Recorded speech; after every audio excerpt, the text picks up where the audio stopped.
Assalamualaikum dan salam sejahtera. Anda bersama saya Mazrona Kalinggalan dalam Berita Pagi Sabah edisi hari ini Khamis 3 September 2020.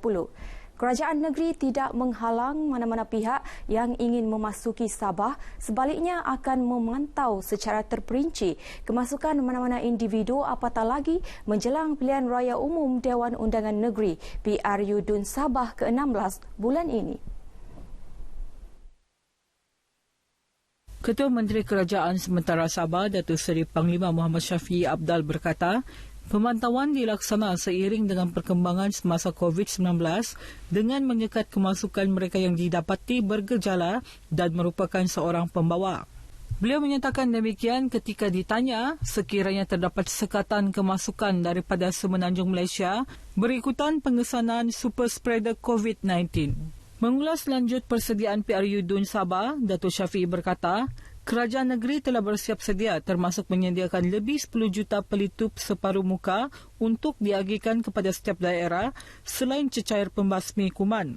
Beliau ditemui dalam Majlis Pecah Tanah Pembangunan Tamu Tagi Nambur Fasa 2, penyerahan geran daerah Kota Belud dan penyerahan input pertanian di Kota Belud.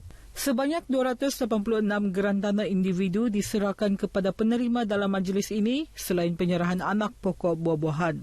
Sementara itu, para penerima yang ditemui turut menyuarakan kegembiraan mereka. Lebih kurang setahun, memang barulah juga dan saya rasa sangatlah berterima kasih dengan pemimpin kita yang telah bertungkus lumus. Kami coba akan usahakan tanah yang telah dikeluarkan geran itu untuk lebih bermakna lah.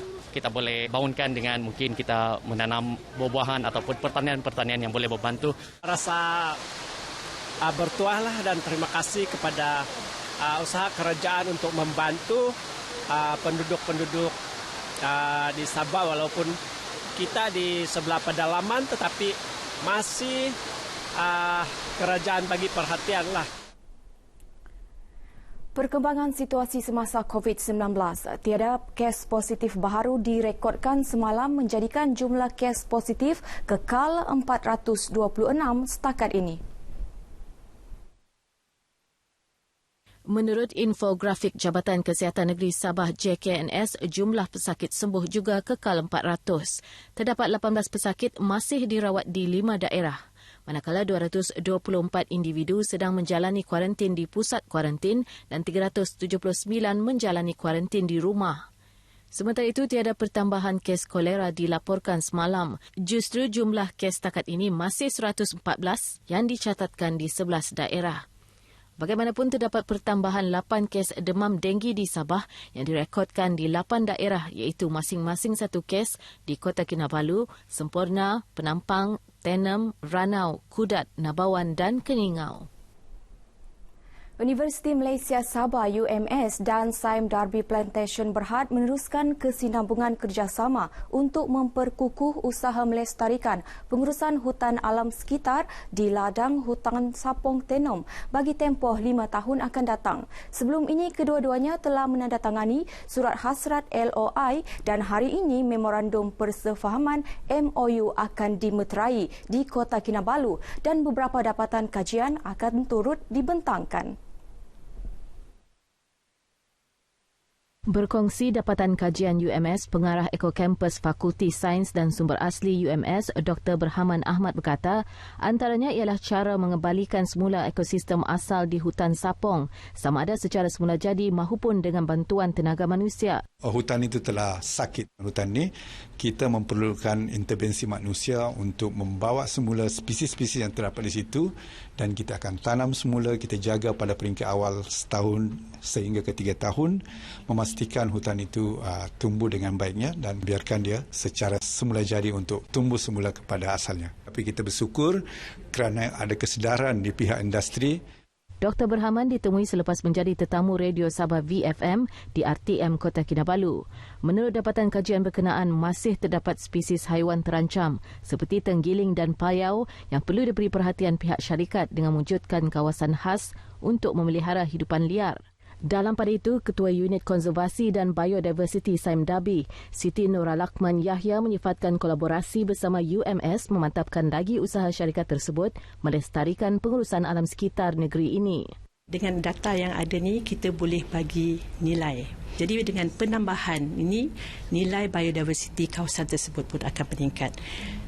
Samdabi sebagai ahli RSPO dan kami mempunyai komitmen untuk menjaga alam sekitar. Dan sebahagian daripada usaha ini adalah untuk memantapkan usaha kami ke arah tersebut. Kolaborasi pertama seumpamanya ini membabitkan kawasan seluas kira-kira 280 hektar di hutan Sapong. Akibat memandu di bawah pengaruh alkohol 31 Ogos lalu, seorang lelaki 54 tahun didenda RM5,500 dan 4 bulan penjara oleh Mahkamah Magistrat Tawau. Timbalan Pendaftar Mahkamah Tinggi Tawau, Amir Shah Amir Hassan, membuat keputusan berkenaan selepas Chiang Sen Chai mengaku bersalah. Berdasarkan pertuduhan, Chiang didapati memandu kenderaan di bawah pengaruh alkohol melebihi paras dibenarkan di Jalan Kabota kira-kira 12.40 tengah malam pada 31 Ogos lalu.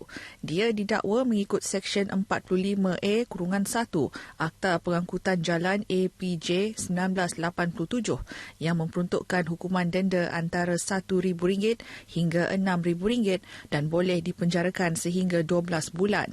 Mengikut fakta kes, Chiang yang memandu sebuah kenderaan jenis Proton Wira ditahan menerusi op mabuk sempena Hari Kebangsaan selepas hasil ujian pernafasannya didapati positif alkohol. Hasil ujian pertama mendapati kandungan alkohol dalam badan tertuduh 3 kali ganda daripada had dibenarkan. Ujian kedua juga turut merekodkan kadar alkohol melebihi had dibenarkan menyebabkan tertuduh ditangkap atas kesalahan di bawah Seksyen 45A-1 APJ 1987. Pendakwaan dikendalikan Pegawai Pendakwa Trafik Bahagian Siasatan dan Perundangan Ibu Pejabat Polis Daerah Tawau ASP Joan Lee, manakala tertuduh tidak diwakili peguam. Dalam kes berasingan, seorang lelaki 38 tahun dijatuhkan hukuman denda RM550 atas kesalahan menggunakan telefon bimbit ketika memandu. Timbalan Pendaftar Mahkamah Tinggi Tawau Amir Shah Amir Hassan menjatuhkan hukuman selepas Yusof Masal mengaku bersalah di Mahkamah Magistrat Tawau.